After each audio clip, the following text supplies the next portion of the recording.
Bonjour Olivier. Bonjour Gentiane. 25 ans après la création de l'euro, la monnaie unique continue de s'étendre. Depuis le 1er janvier, un nouveau pays l'a adoptée, la Bulgarie. Pourquoi cette annonce est-elle si importante ? Parce que la Bulgarie franchit une étape majeure de son intégration européenne. Après son adhésion à l'Union européenne en 2007, puis son entrée complète dans l'espace Schengen en 2025, ce pays de 6,4 millions d'habitants est devenu depuis le 1er janvier le 21e pays de la zone euro. Désormais, près de 356 millions d'Européens utilisent la monnaie européenne, ce qui renforce son poids sur les marchés internationaux et étend avec la Bulgarie pour la première fois son aire géographique jusqu'au bord de la mer Noire. La Bulgarie est pourtant souvent présentée comme le pays le plus pauvre de l'Union européenne. Comment expliquer qu'elle ait été acceptée dans la zone euro ? C'est un point important. L'entrée dans la zone euro ne dépend pas du niveau de richesse, mais du respect des critères de convergence, les critères économiques et monétaires fixés par le traité de Maastricht. Et sur ce point, la Bulgarie coche aujourd'hui toutes les cases. Une dette publique faible, autour de 25% du PIB, bien en dessous du seuil de 60%, et à titre de comparaison, la dette publique française dépasse 110% du PIB. Un déficit maîtrisé, inférieur à 3% par an, une inflation contenue et une monnaie nationale, le lève, déjà étroitement liée à l'euro depuis des années.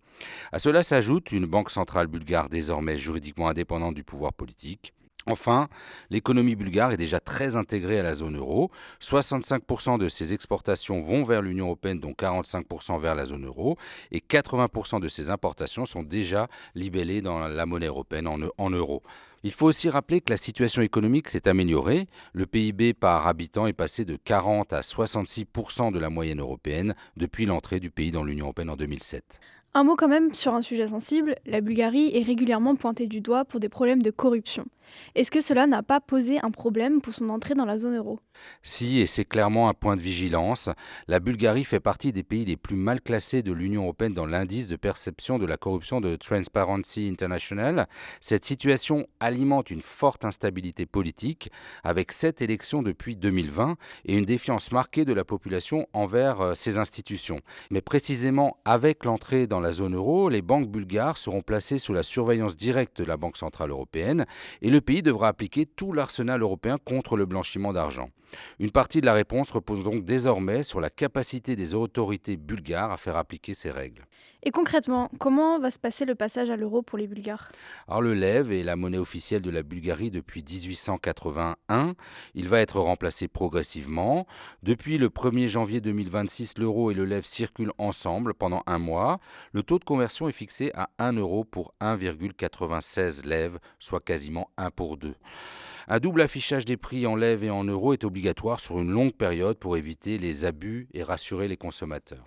Justement, la population est-elle vraiment rassurée ? On se souvient que le passage à l'euro suscite souvent des craintes. Oui, et la Bulgarie n'échappe pas à la règle. Environ un Bulgare sur 2 se dit opposé à l'euro avec une crainte majeure, celle de l'inflation, dans un pays où la pauvreté reste importante. Pourtant, l'expérience des précédents passages à l'euro montre que la hausse des prix est faible et temporaire de l'ordre de 0,1 à 0,3%. D'un autre côté, les partisans de l'euro y voient, eux, un gage de stabilité, une protection face aux crises et un ancrage plus fort dans l'Union européenne, notamment face aux influences extérieures comme celle de la Russie. Et au-delà de la Bulgarie, d'autres pays pourraient-ils suivre ? En théorie, oui. Tous les pays de l'Union européenne doivent adopter l'euro, sauf le Danemark qui a négocié une exemption en 1992. En pratique, 5 États sont concernés. La Pologne, la Hongrie, la République tchèque, la Suède et la Roumanie. Mais seule la Roumanie affiche aujourd'hui une volonté politique claire d'entrer dans la zone euro, même si elle est encore loin de respecter tous les critères de convergence. Ailleurs, les réticences sont fortes, pour des raisons politiques, comme en Hongrie, ou pour des questions de souveraineté et de choix économiques. Donc, avec l'arrivée de la Bulgarie, la monnaie européenne continue de s'étendre, lentement mais sûrement, dans une Europe en quête de stabilité dans un environnement international de plus en plus incertain. N'hésitez pas à vous abonner sur la plateforme d'écoute de votre choix pour ne manquer aucun épisode et à laisser un commentaire ou une étoile si ce podcast vous a plu.